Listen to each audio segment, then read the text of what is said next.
요즘 갑자기 쏟아지는 비 때문에 걱정이 많으시죠? 정말 예전보다 훨씬 강하고 좀 예측하기 어려운 폭우가 잦아지는데 도시는 보면 아스팔트하고 콘크리트로 점점 더 단단하게 덮여가고 있어요. 네, 맞아요. 그게 문제입니다. 이러니까 빗물이 땅으로 스며들 틈은 없고 결국 우리가 사는 공간이 자꾸 물에 잠기는 일이 반복되는 거죠.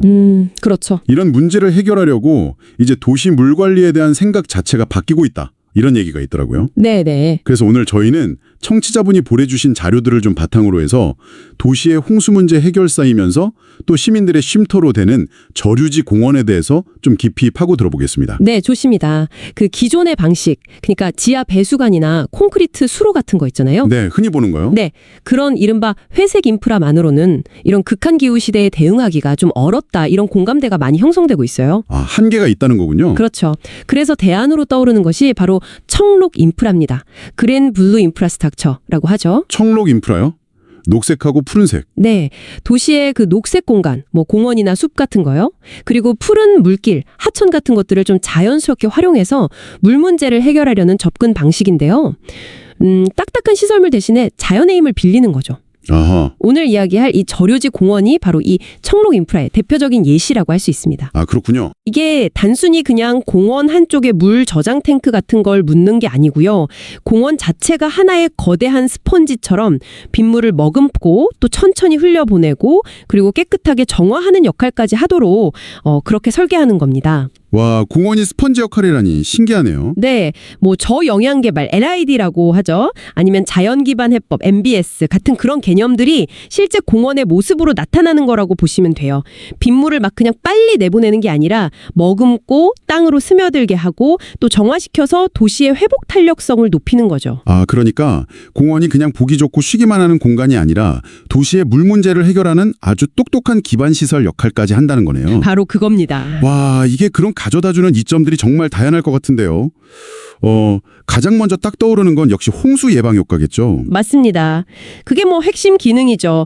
집중호우가 올 때 넘쳐나는 빗물을 일시적으로 이렇게 딱 붙잡아둬서 하류 지역의 침수 피해를 막아주는 그야말로 도시의 든든한 방패 역할을 하는 겁니다. 네, 방패 역할. 단순히 물만 가두는 게 아니라요. 지역사회의 어떤 비상시 대피소 같은 방제 거점으로 활용될 수도 있고요. 아, 그런 역할도 가능하군요. 네, 근데 이게 전부가 아닙니다. 생태적으로도 아주 중요한 역할을 해요. 생태적으로요? 네, 예를 들어 저류지 안에 작은 습지나 연못 같은 걸 만들면 도시에서는 참 보기 힘든 다양한 식물들 또 곤충이나 새들이 찾아오는 소중한 서식처, 그러니까 비오톱이 되는 거예요. 아, 비오톱. 네, 도시의 생물 다양성을 높이는데 아주 크게 기여하는 거죠. 홍수도 막아주고 생태계도 살리고.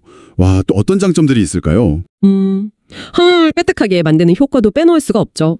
환경 정화요? 네, 빗물이 저류지에 이렇게 머물면서 흙하고 식물을 통과하는 동안 자연스럽게 정화가 되거든요. 특히 그 도로 같은 데서 비 올 때 씻겨 내려오는 오염물질들 있잖아요. 어디서 오는지 딱 꼬집기 어려운 것들. 네, 있죠. 비저오염원이라고 하던가요? 네, 맞습니다. 비저오염원. 그런 것들을 효과적으로 걸러내서 하천 수질 개선에도 도움을 주고요.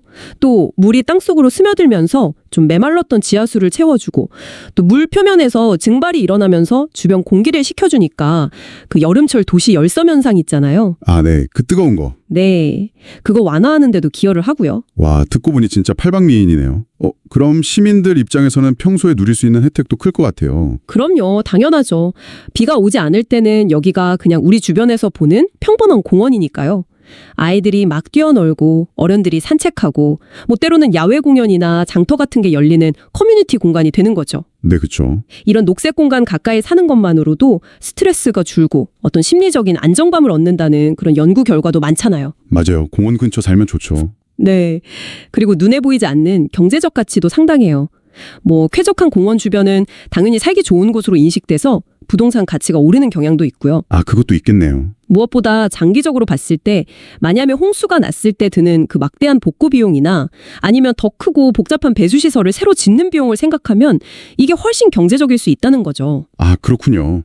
장기적인 관점에서 보면 비용 절감 효과도 크다. 네. 그런데 이런 다재다능한 저류지 공원이 왜 지금 이 시점에 더 주목받는 걸까요? 아까 잠깐 말씀하신 기후변화랑 도시화 문제, 이거랑 딱 연결되는 거겠죠? 정확합니다. 그 과거 수십 년치 데이터를 기반으로 만들었던 홍수방어 설계 기준 같은 게 이제는 좀 무의미해질 정도로 강력한 비가 내리고 있잖아요. 맞아요. 뭐 50년 빈도, 100년 빈도 이런 말이 무색해졌죠. 네, 기존 시설로는 이제 감당이 안 되는 거죠. 게다가 도시는 계속 팽창하고 땅은 콘크리트와 아스팔트로 계속 덮이면서 빗물이 스며들 곳은 점점 사라지고 있고요.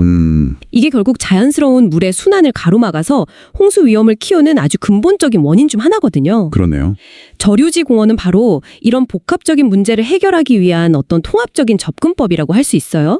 예전에는 예를 들어 홍수 관리는 토목부서가 하고 공원 조성은 녹지부서, 또 수질 관리는 환경부서 이렇게 다 각자 자기 일만 했다면 아, 네. 부서별로 칸막이가 있었죠. 그렇죠. 이제는 이 기능들을 저류지 공원이라는 하나의 공간에 이렇게 융합시키는 겁니다. 오, 통합적으로요? 네.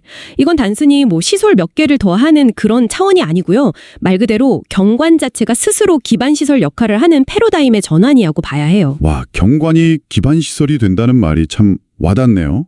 인상적입니다. 네. 그래서 이런 공원을 성공적으로 만들려면 부서 간의 칸막이를 좀 없애고 처음부터 같이 계획하고 또 장기적인 비전을 담은 마스터 플랜을 세우고 다양한 주체가 협력하는 어떤 새로운 방식의 거버넌스가 꼭 필요합니다. 그렇군요. 협력이 정말 중요하겠네요. 자, 여러분. 그럼 이런 저류지 공원에는 어떤 종류들이 있는지 좀 더 자세히 알아볼까요? 빗물을 다루는 핵심 방식에 따라서 공원의 모습이나 쓰임새, 또 관리법까지 달라진다고 들었는데요. 크게 3가지 유형이 있다고요? 네, 맞습니다. 그 핵심적인 저류 방식에 따라서 크게 건식, 습식, 그리고 침투식 이렇게 3가지로 나눠볼 수 있습니다. 건식, 습식, 침투식. 네, 먼저 건식 저류지, 드라이베이스는 이름 그대로 평소에는 바닥이 말라 있어요. 아, 건조하게? 네, 그러다가 비가 많이 오면 뭐 운동장이나 광장 같은 그런 공간이 일시적으로 물을 담는 그릇 역할을 하는 거죠. 사용 가능한 경관, 이게 특징입니다. 네, 평소엔 다른 용도로 쓰는 거군요. 그렇죠.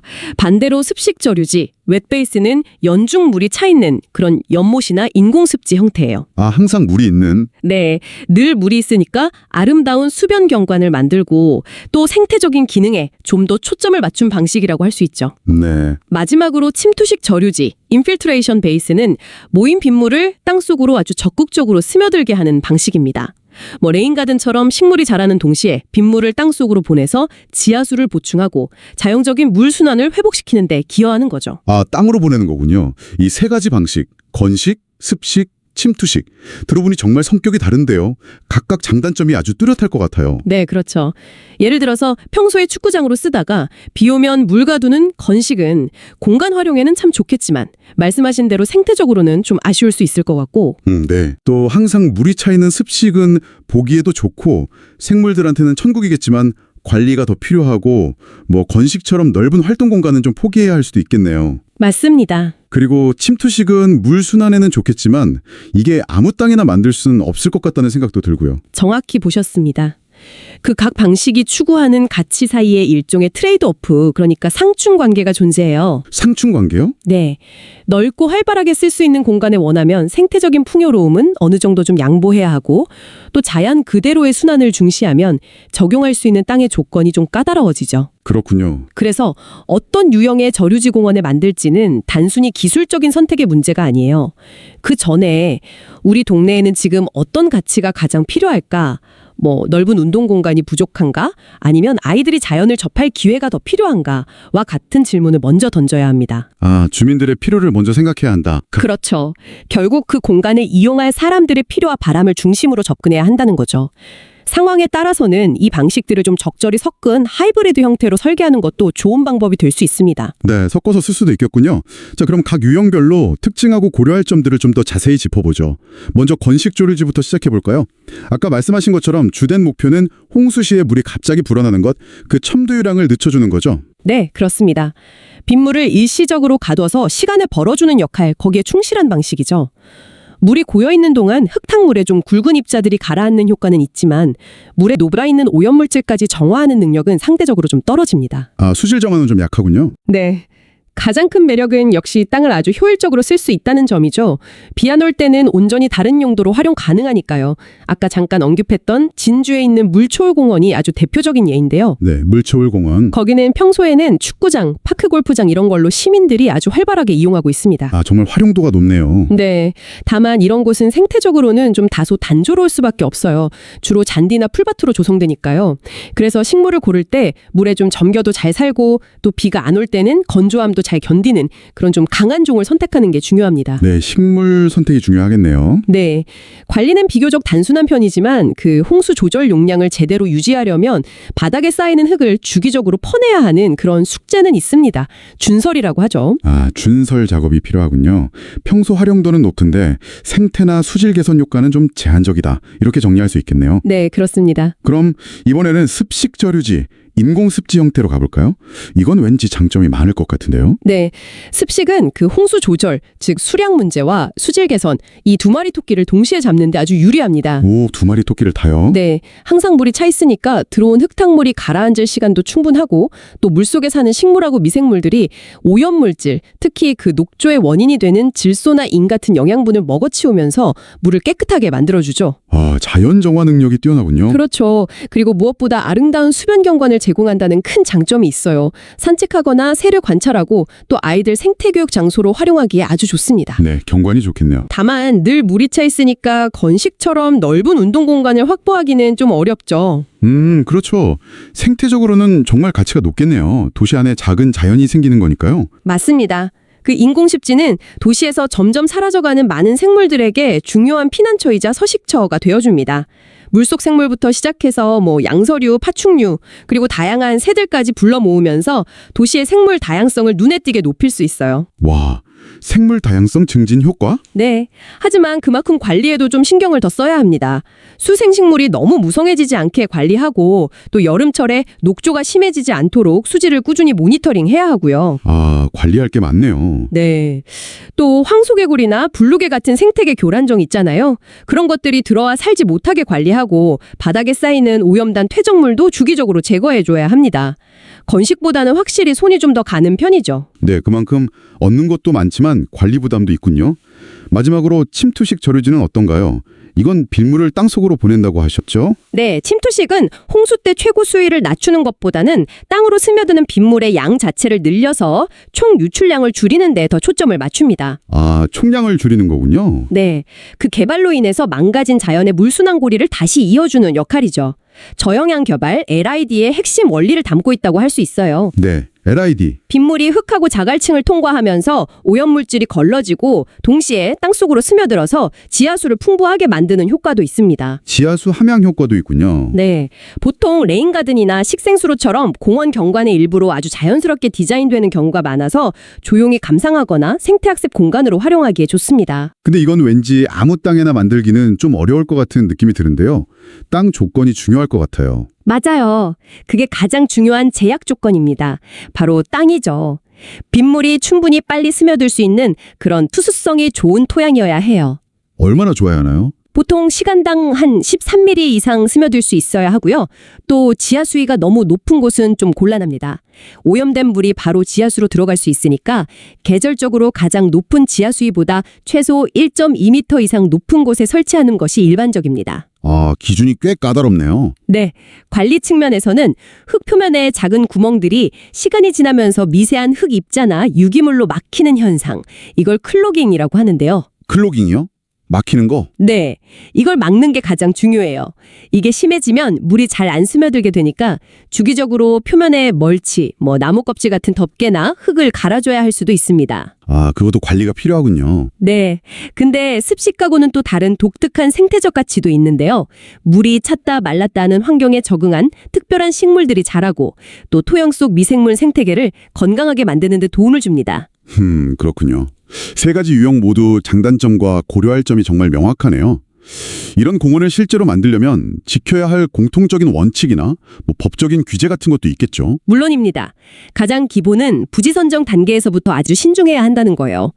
가급적이면 펌프 같은 인공적인 시설 없이 자연스럽게 물이 흘러들어오고 나갈 수 있는 지형이 좋고 또 토양 조건이 계획하는 저류 방식에 적합한지 미리 확인해야 합니다. 네, 부지 선정이 중요하군요. 법적으로는 그 도시공원 및 녹지 등에 관한 법률 시행 규칙에 저류시설 설치와 관리에 대한 구체적인 기준들이 정해져 있어요. 아, 법적 기준이 있군요. 네, 예를 들면 저류시설이 차지하는 면적이 공원 전체 면적의 절반을 넘지 않아야 하고요. 50% 이하? 네, 또 시설 유형에 따라서 일정 비율 이상의 녹지를 반드시 확보해야 합니다. 건식은 40% 이상, 습식은 60% 이상 녹지로 채워야 하죠. 녹지 비율 기준도 있네요. 그렇죠. 당연히 뭐 산사태 위험이 있는 것 같은 데는 설치할 수 없고요. 그리고 비상시에 위험을 알릴 수 있는 사이렌이나 스피커 같은 경보 시스템 설치도 의무사항입니다. 안전시설도 필수군요. 네, 행정 절차상으로는 도시계획에서 여기가 공원이면서 동시에 저류시설이라는 점을 명확히 해야 하고요. 아, 중복 결정이 필요하군요. 네, 생각보다 꼼꼼하게 따져야 할 것들이 많네요. 특히 안전 문제가 정말 중요할 것 같은데요. 물이 갑자기 찰 수도 있고 하니까요. 네, 맞습니다. 무엇보다 이용하는 시민들의 안전이 최우선이죠. 물가 주변 경사는 좀 완만하게 만들고 필요한 곳에는 안전 난간을 설치해야겠죠. 다만 너무 위압적인 철제 펜스를 막 두르기보다는 가급적이면 키 작은 나무나 풀 혹은 약간의 둔덕 같은 좀 자연스러운 방식으로 사람들이 위험한 곳에 접근하지 않도록 유도하는 디자인이 더 바람직합니다. 아, 너무 막는 것보다는 자연스러운 통제. 네, 결국 물을 효과적으로 관리해야 하는 그런 기술적인 요구사항과 시민들이 편안하고 아름답게 이용할 수 있는 공원으로서의 가치, 이 사이에서 현명한 균형점을 찾는 것이 설계의 핵심이라고 할 수 있습니다. 네, 균형이 중요하겠군요. 각 유형별로 구체적인 기술들을 살짝만 엿봐도 이게 얼마나 복잡한 과정인지 좀 짐작이 가는데요. 건식 같은 경우는 뭐 컴퓨터 시뮬레이션, SWMM 같은 모델링으로 필요한 저류 용량을 정확히 계산하고 네, 그렇죠. 또 물이 드나드는 곳이 패이지 않도록 돌 같은 걸로 튼튼하게 만들고 제방은 안전한지 혹시 예상보다 많은 비가 와서 물이 넘쳐도 괜찮은지 이런 걸 다 따져봐야 하는군요. 운동장으로 쓰려면 비 온 뒤에 물도 빨리 빠져야 할 테고요. 맞습니다. 습식의 경우는 또 달라요. 물 깊이를 다양하게 만들어서 여러 종류의 생물이 살 수 있도록 하고 흙탕물이 가라앉는 공간, 그러니까 침사지를 따로 만들어서 유지 관리를 좀 편하게 하고 물이 고여서 썩지 않도록 자연스럽게 순환시키는 구조를 고민해야 합니다. 아, 습식은 고려할 게 더 많네요. 네, 또 그 지역 환경에 맞는 토종 수생식물을 기능에 맞게 심고 두굴 쌀 때도 콘크리트 대신 돌이나 나무 같은 자연 재료를 활용하는 등 고려할 게 더 많죠. 네네. 침투식은 앞서 말씀드린 대로 토양 조건 확인이 무엇보다 중요하고 식물, 멀치, 배합토, 자갈층으로 이어지는 그 단면 구성, 그리고 흙막힘, 즉 클로깅을 예방하기 위한 전처리 시설, 또 필요할 경우 물 빠짐을 돕는 하부 배수관 설치 여부 등을 결정해야 합니다. 아, 복잡하네요. 특히 주변의 다른 빗물 관리 시설들하고 연계해서 이걸 처리 연계, 트리트먼트 트레인이라고 부르는데요. 이렇게 연계해서 효과를 극대화하는 통합적인 설계가 중요하고요. 처리 연계. 네, 이런 기술적인 디테일 하나하나가 결국 우리가 앞서 이야기했던 기능성, 생태, 안전, 미관이라는 더 큰 목표를 실제로 구현하기 위한 수단이 되는 셈입니다. 와, 정말 종합예술 같다는 생각도 드네요. 이렇게 이론으로 듣는 것보다 실제 성공 사례를 보면 더 확실히 와닿을 것 같아요. 해외에는 어떤 좋은 예시들이 있나요? 아주 유명한 사례가 있죠. 독일 보네 라이나우의 공원, 라이나우 파크를 꼽을 수 있습니다. 라이나우 애공원. 네, 거기가 원래 라인강이 자주 범람하던 넓은 땅이었는데 1979년에 열린 대규모 정원 박람회를 계기로 거대한 다기능 공원으로 탈바꿈했어요. 아, 박람회를 계기로요. 네, 평소에는 시민들이 여가를 즐기는 아름다운 공원이지만 큰 비가 오면 라인강에 물을 받아내는 거대한 저류지 역할을 합니다. 넓은 잔디밭, 다양한 테마 정원, 호수, 문화공간 등이 아주 조화롭게 배치되어 있죠. 장기적인 비전과 다기능 복합 설계의 모범 사례로 평가받습니다. 와, 멋지네요. 또 다른 사례는요? 일본의 와타라세 유수지도 아주 흥미로운데요. 여긴 정말 어마어마한 규모의 홍수 조절지이면서 동시에 국제적으로 중요한 습지, 람사르 습지로 지정되어 있어요. 홍수 조절지인데 람사르 습지. 네, 그만큼 치수 기능과 높은 생태적 가치가 성공적으로 공존하는 예시죠. 레크리에이션 공간으로도 아주 활발히 이용되고 있고요. 대단하네요.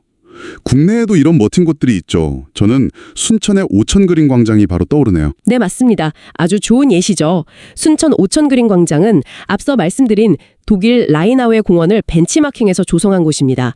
원래 거기가 상습 침수구역이었던 저류지를 아주 넓은 잔디광장, 맨발 걷기길, 수변정원, 야외공연장 등을 갖춘 매력적인 시민공간으로 만들었죠. 네, 저도 가봤는데 정말 좋더라고요. 특히 순천만국제 정원 정안 강화 명기하면서 사업 추진 동력하고 예산을 확보하고 또 홍보 효과까지 거둔 점이 아주 주목할 만합니다. 아, 박람회 연계가 신의 한 수였군요. 그렇죠. 또 진주의 물초월공원이나 서울 양평동의 유수지 생태공원처럼 원래 있던 좀 낡은 저류시설을 공원으로 성공적으로 리모델링한 사례들도 좋은 교훈을 줍니다. 아, 기존 시설을 활용한 거군요. 네, 단순히 물만 가두던 공간에 습지식물원, 생태연못, 텃밭 같은 새로운 기능을 더해서 사람들이 즐겨 찾는 곳으로 반화시킨 거죠. 꼭 새로 짓는 것만이 아니라 기존 시설을 창의적으로 개선하는 것의 가치를 보여주는 좋은 사례들입니다. 와, 이 사례들을 보니까 성공적인 저류지 공원을 위해서는 정말 장기적인 안목으로 여러 기능을 통합적으로 설계하는 게 중요하고 때로는 큰 행사 같은 기회를 잘 활용하는 지혜도 필요하며 이미 있는 시설을 새롭게 바라보는 관점도 중요하다는 생각이 드네요. 정확합니다. 그리고 이렇게 잘 만들어 놓는 것에서 끝나는 게 아니죠. 설계하고 짓는 것만큼, 아니 어쩌면 그보다 더 중요한 것이 바로 꾸준한 유지 관리와 성능 점검입니다. 아, 유지 관리. 그렇죠. 네. 관리가 제대로 안 되면 정말 비싼 돈 들여 만든 시설이 제 기능을 못하거나 오히려 애물단지가 될 수도 있으니까요. 유지 관리라고 하면 구체적으로 어떤 것들을 좀 신경 써야 할까요? 정기적으로 시설 상태를 점검하는 것은 기본이고요. 유형별로 조금씩 다른데 건식은 주로 잔디를 깎고 바닥에 쌓인 흙을 치우는 게 주된 일이라면 습식은 수생식물이 너무 우거지지 않게 관리하고 외래종을 제거하는 등 식생 관리가 중요합니다. 네. 침투식은 아까 말씀드린 클로깅, 흙 표면이 막히지 않도록 관리하는 게 핵심이고요. 공통적으로는 시간이 지나면서 바닥에 쌓이는 퇴적물을 주기적으로 걷어내야 홍수 조절 용량을 유지할 수 있습니다. 이때 퍼낸 흙을 또 어떻게 재활용할지 고민하는 것도 중요한 과제 중 하나고요. 아, 준설도 처리 문제도 있군요. 그리고 실제로 효과가 있는지 확인하는 것도 중요하겠네요. 만들어 놓고 끝이 아니라. 네, 모니터링이 필수적입니다. 비가 올 때마다 저류지에 물이 얼마나 차고 또 얼마나 빨리 빠지는지를 기록해서 홍수 저감 효과를 실제로 검증해야 하고요. 이걸 수문학적 모니터링이라고 합니다. 수문학적 모니터링? 또 저류지로 들어오는 물하고 나가는 물의 오염도를 비교 분석해서 수질 개선 효과가 얼마나 됐는지도 평가해야 하고요. 이건 수질 모니터링이죠. 수질 모니터링? 그리고 어떤 식물과 동물들이 살고 있는지 주기적으로 조사해서 생태계가 건강하게 유지되고 있는지도 확인해야 합니다. 이건 생태 모니터링이고요. 생태 모니터링까지? 네, 요즘은 물 샘플만 떠서 그 안에 녹아있는 DNA 조각을 분석해가지고 어떤 생물이 사는지 알아내는 환경 DNA, eDNA라고 하죠. 이런 첨단 기법도 활용되고 있습니다. 와, eDNA 기술까지 정말 과학적이네요. 앞으로 이런 저류지 공원이 더 똑똑해질 수도 있을까요? 기술 발전과 함께? 충분히 가능합니다. 예를 들어서 스마트 물관리 기술, 그러니까 실시간 제어 RTC 시스템을 도입하는 것을 생각해 볼 수 있어요. 실시간 제어요? 네, 강우 예보 시스템하고 연동해서 비가 오기 전에 미리 저류지에 물을 빼서 저장 공간을 확보하거나 아니면 여러 저류지를 네트워크로 연결해서 특정 지역에 비가 집중될 때 다른 지역 저류지로 물을 분산시키는 식으로 유역 전체의 물관리 효율을 극대화하는 거죠. 와, 정말 스마트한데요? 네, 막대한 비용을 들여서 새로운 시설을 짓는 대신에 기존 시설의 성능을 최대한 끌어올릴 수 있는 그런 잠재력이 큽니다. 더 나아가서는 개별 공원 단위의 설계를 넘어서 공원뿐만 아니라 도로, 학교 운동장 등 도시의 모든 가용 공간을 활용하는 유역 단위의 통합적인 빗물 관리 마스터 플랜을 수립하는 방향으로 나아가야 할 겁니다. 도시 전체를 하나의 시스템으로 보는 거군요. 그렇죠. 마지막으로 우리가 이런 저류지 공원의 어떤 기술적, 생태적 성공에 환호하는 동시에 반드시 함께 고민해야 할 중요한 사회적 질문이 있습니다. 사회적 질문이요? 네, 바로 녹색 젠트리피케이션 문제입니다. 녹색 젠트리피케이션. 조금 생소한데요? 네, 무슨 이야기냐면 이런 멋진 공원이 생겨서 동네 환경이 좋아지면 자연스럽게 그 지역의 부동산 가치, 특히 임대료가 크게 오르는 경향이 있어요. 아, 그렇죠. 살기 좋아지니까요. 그러면 그 결과로 원래 그곳에 살고 있던 저소득층 주민들이 더 이상 감당하기 힘든 주거비 부담 때문에 정든 동네를 떠나야 하는 그런 비자발적인 이주 문제가 발생할 수 있다는 겁니다. 아, 공원이 생기는 게 좋은 일만은 아닐 수도 있겠네요. 어떤 분들에게는. 네, 앞서 언급한 라이나웨 공원이나 오천 그린 광장 같은 성공 사례들이 도시를 분명 더 살기 좋은 곳으로 만들었지만 바로 그 성공이 역설적으로 어떤 이들에게는 사회적 배제와 불안정성을 야기할 수도 있다는 점을 놓쳐서는 안 됩니다. 정말 중요한 지적이네요. 따라서 앞으로 저류지 공원을 계획할 때는